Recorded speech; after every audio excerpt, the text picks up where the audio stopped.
If you doubled your clients tomorrow, would your business grow or would it fail? That's the important question every coaching business needs to ask themselves so that you can work on the next thing that needs to be worked on. And either option one, a business is demand constraint where you have not enough clients in the door, or it's supply constraint. You can't handle more clients. In this video, you're gonna know the differences between the two, what are the fixes to implement, and ultimately know exactly how to put this into action and what you need to work on after watching this video. Starting with a demand constrained business, not having enough clients in the door. Symptoms of these are low quality leads, leads that aren't the most qualified, they aren't the best fits, high ghosting and no-show rates, people aren't showing up, people are trying to avoid you, people are not associating with you. Number 3, reliance on referrals, always depending on having to do a good job so that that person can then refer you to new clients and relying on solely referrals. Vanity metrics versus conversion metrics, right? Focusing on things like likes, followers on your pages and on your social medias where it's like you don't focus on the conversion metrics, which are the important metrics if you want to make money in your coaching business. Unpredictable months and quarters, right? Sometimes it's up, sometimes it's down. There isn't an evergreen system where it's always consistent.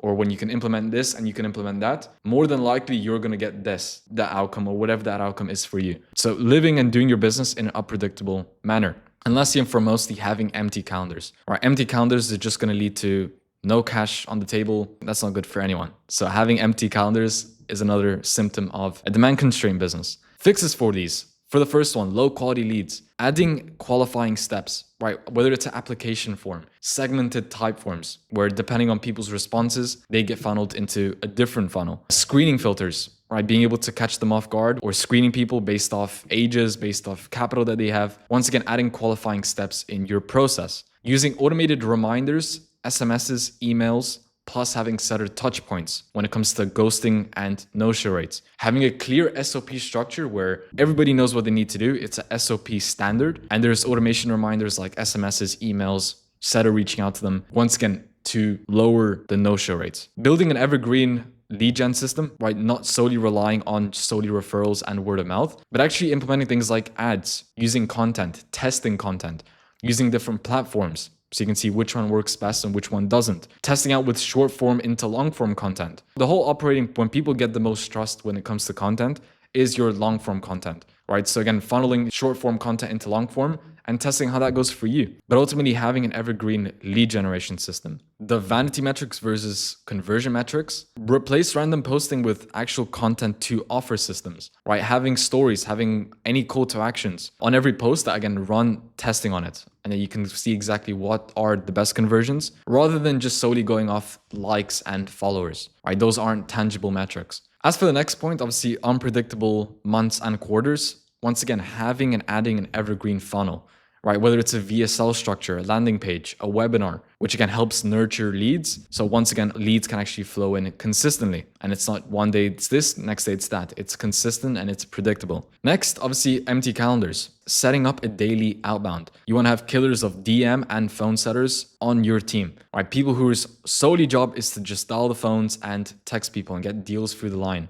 Set people, right? Having that structure set in place where it's like you're always going to be having consistent sets, consistent calls. And those are some examples and fixes of a demand constrained business. As for the supply constrained business, which is when you can't handle more clients, right? Symptoms of these is internal communication overwhelm, right? Support bottlenecks. Students aren't being supported as much as they want, or they're asking questions. You have too many questions to answer. Overbooked calendars, right? Too many slots as compared to the other slot where it's empty calendars, but you have way too many calls. Client support chaos. There's chaos when it comes to the students. It's all over the place. There's no structure. There's no SOPs. Client churn is rising. People are leaving. People are unsubscribing. People are asking for refunds. That's a huge bottleneck. And revenue plateau, ultimately speaking. And the fixes for these, as for the first one, having a streamlined communication using a Zapier automation setup, right? Whether it's use Slack and Discord and having SOPs for questions, right? That's specifically for the internal team. So people are on your team, whether it's the salespeople, the marketing team, everything in regards to the internal communication of your coaching business, having that streamlined. Even for when you onboard new people onto the team, they have clear SOPs for questions. As for the next point, support bottlenecks,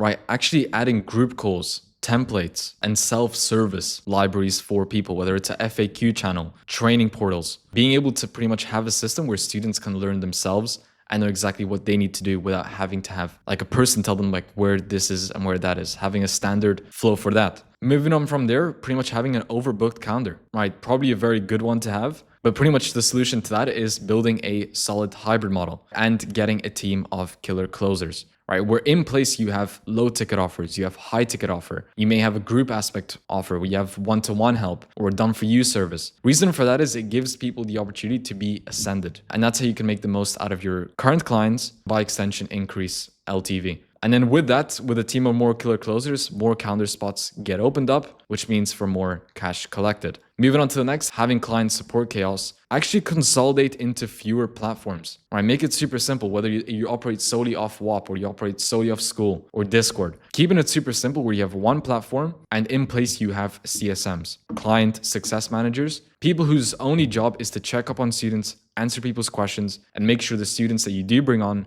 they're going to be successful. That's the whole point of it. Next, client churn rising, right? The solution for that is add a structured onboarding. And with that, even use it as an opportunity to be able to ascend people, right? And with that, also have milestones tracking for client wins, right? Keeping them excited, making sure that they're making progress. They know that they're making progress and reminding it of them. As for adding up a structured onboarding, you want to do this the day or 2 days after you initially close them. Number one, so you can onboard them, right? That avoids the risk of a churn happening. And then with that, you can also use it, as I mentioned earlier, like an ascension opportunity where on the call, you can use it to ascend them to the next level and you can propose that to them, which again, that's more cash collected. Revenue plateau, right? So the solution for a revenue plateau is creating a ascension offer, right? Whether it's group aspects, mastermind, going into a done for you, people can constantly go and see the next level. And that's what they strive for, right? They're not limited to just one sector, one offer. They have a tiered system, where they can climb up to, and it's a tiered ladder. And that pretty much outlines the supply constraint focus of your coaching business. Now, the demand constraint focus and the main priorities for a demand constraint business is audience growth plus lead conversion systems, right? Having pre-call setups in place, having VSLs, having setters on board, having all of these things set in place where that's your focus. As for a supply constraint focus, focusing on scalable delivery models, right? Where it's like you have different offer systems, you have different ways of going about it, where people can then ascend people, they can go into the next tiers, and streamlining operations. Just making sure the operations aspect of it, where you have CSMs, client success coaches, all of the above, as we went over here, that's also taken care of and that's in place. Now, the cost of a demand constraint business is months of inconsistency and inconsistent income, stress, and eventually a wrap up, right? Eventually, when you have a demand constraint business for a long enough time frame, it's just a time bomb until it's at zero. As for a supply constraint cost, pretty much burnout. You're going to get burnt out yourself as a founder, client churn, and obviously a revenue plateau. And to add it all above, what this does is just damages your reputation, right? When you say you're going to fulfill on something and then you have too many clients and you can't fulfill in it again, that's going to take a hit on your reputation. It takes years to build a reputation and it takes seconds to burn it. And especially in the online space, as an educator, as somebody who's coaching people, it will stick onto you. So that's something that you definitely want to dial in. Now, the demand constraint metrics that you want to be focusing on if you're on the demand constraint side is lead flow per month. Seeing how many people are going through the door on a month-to-month basis and knowing what the lead flow is. Second to that, having a lead to client conversion rate, knowing what that is, knowing exactly how many leads are going through and what's the conversion rate of those actually going through, and working on increasing that metric. And number 3, dialing in your CAC to LTV ratio and make sure that that's stabilized, right? So CAC obviously meaning customer acquiring cost, LTV, lifetime value, right? So making sure that's aligned, that's stabilized. And the whole metric for here is essentially trying to increase it, right? So you want to increase your leads per month. You want to increase your conversion rate. You want to increase LTV. The only thing you don't want to increase is obviously your CAC. As for the supply constraint metrics, weekly delivery hours, seeing exactly on a week by week basis, how much time is taking you to actually deliver on your offer. Number 2, client retention churn, focusing on decreasing the churn rate. The more clients can stay, the better that is, the better your reputation is. People will stay with you for the long run and they're more open to ascending.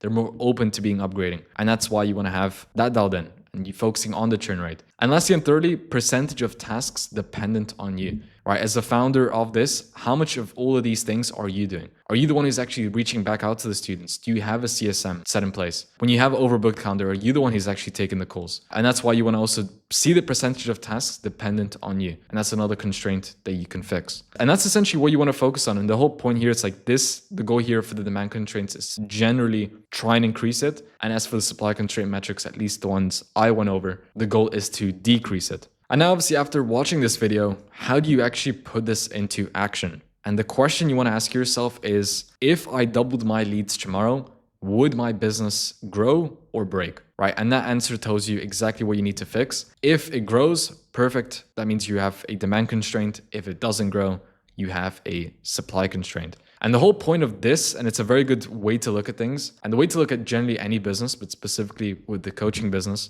it's like a pendulum, right? Your business will always go from supply constraint into demand constraint, supply constraint into demand constraint. And it's just about figuring out the two, and that's how you grow sustainably. At the end of the day, it's a pendulum, and whatever your problem is today won't be your problem tomorrow. And hopefully you found value in this video. And that's exactly why your coaching business is stuck and how you can use these two metrics to actually know exactly what you need to do and what's the actual productive thing that you need to do moving forward to get over your business bottlenecks.